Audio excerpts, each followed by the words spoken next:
네, 여러분 안녕하세요. 김승우 목사입니다. 한 주 동안 평안하셨나요? 토요 모임 5번째 시간입니다. 지난주에 환상과 꿈과 예언에 이어서 오늘은 삼위일체라는 개념을 잠시 설명하려고 합니다. 삼위일체 교리는 기독교 신앙에서 아주 중요하고 아주 소중한 개념입니다. 그래서 삼위일체란 말 단어 자체는 성경에 나오지 않지만은 성경에 보면 성부 하나님, 성자 하나님, 성령 하나님 이 세 분이 존재하는 것처럼 보이는데 이분이 한 하나님으로 일체되어 있다는 개념입니다.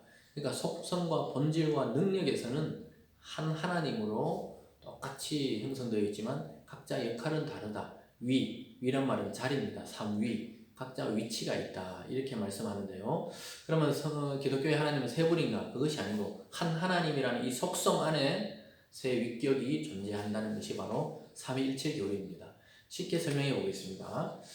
만약에 성부 하나님이죠. 우리가 아버지 하나님 할 때 성부 하나님, 이건 성자 하나님, 또 성령 하나님이라 그럽니다. 성령도 하나님이에요. 어떤 눈에 보이지 않는 공기나 영이 아니고 성령 하나님입니다. 그래서 성자 하나님은 우리가 아는 예수님을 하나님의 아들이신 성자 하나님으로 알고 있죠. 이 세 분이 자세히 보시면 성부도 하나님이요, 성자도 하나님이요, 성령도 하나님이다. 요 뒷글자를 보면 하나님이시죠. 한 하나님이시다 이 말입니다. 한 하나님인데 세 분의 위격으로 이렇게 존재한다는 것이 바로 삼위일체 교리입니다. 간단하죠? 한 하나님이라는 이 속성과 능력과 본질과 권세에서는 성부와 성자와 성령이 동일합니다. 그러나 위치가 다르다 이 말은 또 하는 일은 좀 달라 보여요. 왜냐하면 이 땅에 몸으로 오신 분은 성부가 아니에요. 성령이 아니고 성자 하나님이신 예수님이 이 땅에 오셨어요. 그렇기 때문에 성자는 성부가 아닙니다. 성령은 성자가 아니에요. 그러나 하나님이라는 이 속성과 본질 안에 하나가 되어 있는 것입니다. 그래서 한 하나님이십니다. 하나님은 여러분이 아니고 한 분 하나님이세요. 한 하나님 이 안에 세 분의 성부, 성자, 성령의 이 위격이 존재하고 있다. 이렇게 이해를 하셔야 되는데 이해한다기보다 더 어렵죠. 우리의 머릿속에는 숫자 3이 있기 때문에 분명히 다른 존재면 세 개인데 왜 하나냐. 그래서 이것을 설명하려다 보니까 삼위일체라는 이 말이 만들어진 것입니다. 만들어졌다기보다 성경에 있는 것을 그대로 갖고 왔어요. 그럼 우리가 세 분인 걸 어떻게 알 수 있느냐? 예를 들어서 예수님께서 요단강에서 세례 요한에게 세례 받으실 때 세 분이 함께 나타났습니다. 성자 예수님이 요단강에서 세례 받으시려고 나타나서 세례를 받을 때 성령이 비둘기가 아니고 비둘기같이 그 순결하게 그 위에 임하시고 또 거기서 하나님의 음성이 하늘에서 들려왔어요. 이는 내 사랑하는 자다. 이렇게 말했습니다. 그래서 성부 하나님의 음성이 들리고 성령이 비둘기같이 임하고 성자 하나님 예수님이 세례를 받는 이 장면에서 성부와 성자와 성령이 하나로 뭉쳐져서 한 곳에 나타나는 것을 우리는 보게 됩니다.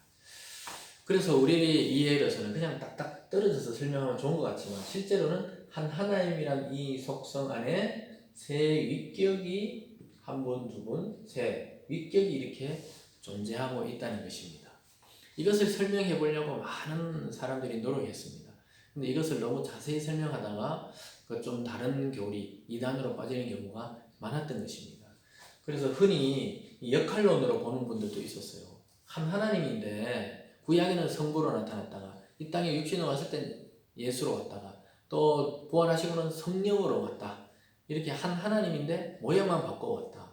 예를 들어서 제가 한 사람인데 교회에서는 목사님이라 불리고 집에 가면 아이들에게는 아버지라 부인에게는 또 남편이라 불리는 이런 역할론으로 이해하는 분도 있었습니다.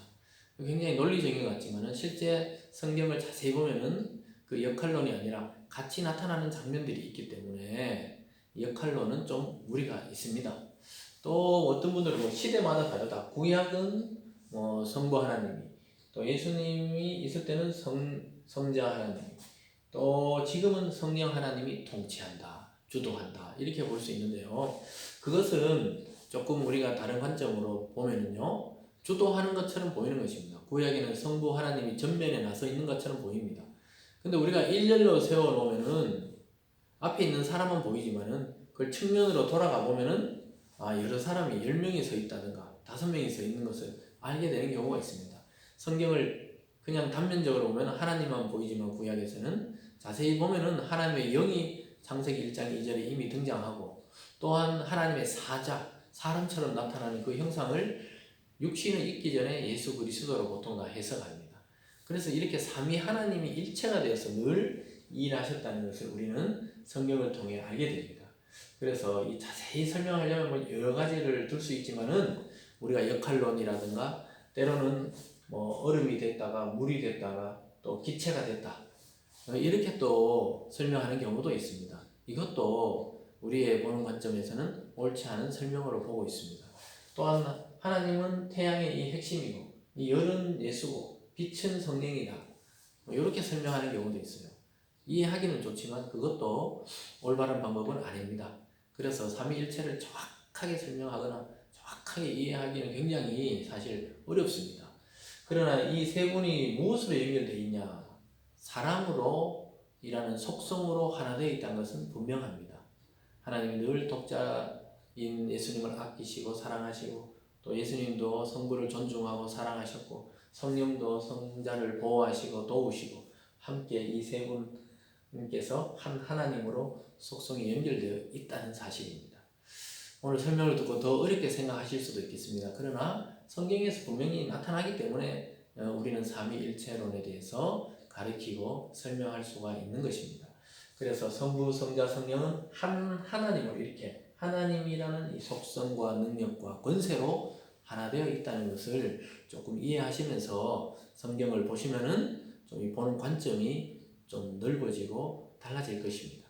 그래서 제 설명이 완전하거나 또 완전히 맞다거나 또 제 주장만 맞다는 것은 아니지만 삼위일체가 무엇인가에 대해서는 우리가 좀 오늘 이해하기를 바랍니다. 삼위로 존재하시지만 하나님이라는 공통 분모를 가지고 있다. 하나님이라는 속성으로 하나 되어 있다. 그래서 우리는 한 분 하나님 안에 세 분의 위격이 존재한다. 이렇게 이해를 하시면 되겠습니다. 다음 시간에 또 만나겠습니다. 감사합니다.